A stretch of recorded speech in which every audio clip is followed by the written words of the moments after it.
Sarah lived alone in a small, dimly lit apartment on the edge of town. The apartment was old, and the walls often creaked and groaned with the changing weather.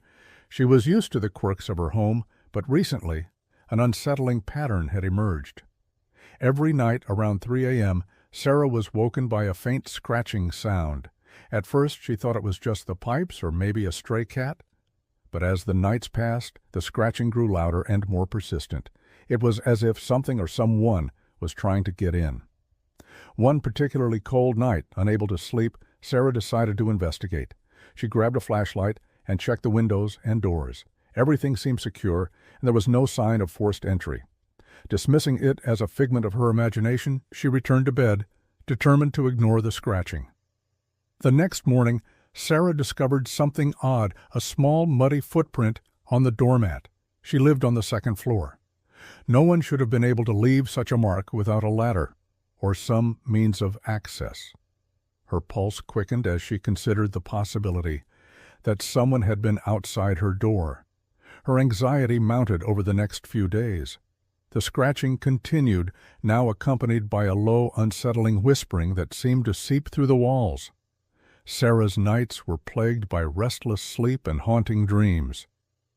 In one dream, a shadowy figure stood at the foot of her bed, its eyes glowing with an eerie, malevolent light.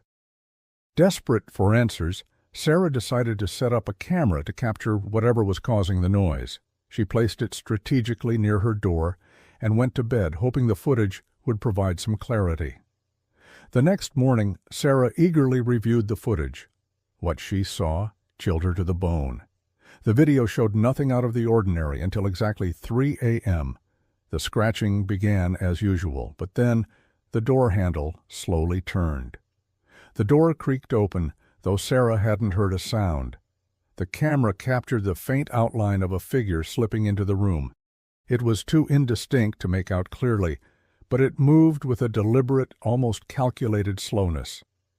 Then, the figure stopped right in front of Sarah's bed and stood still. The whispering on the video grew louder, unintelligible but undeniably sinister.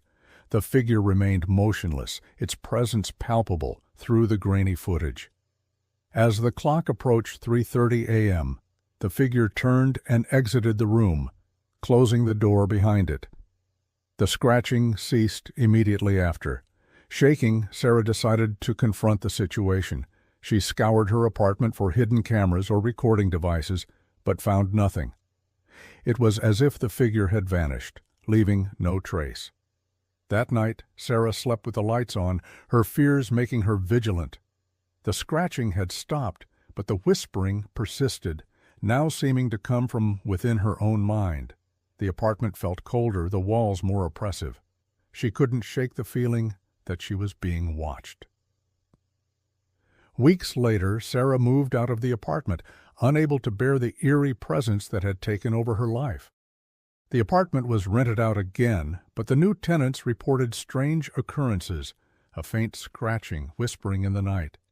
The cycle seemed to continue as if the apartment itself were harboring a dark secret, and somewhere, late at night when the world is asleep, the scratching starts again, waiting for its next visitor.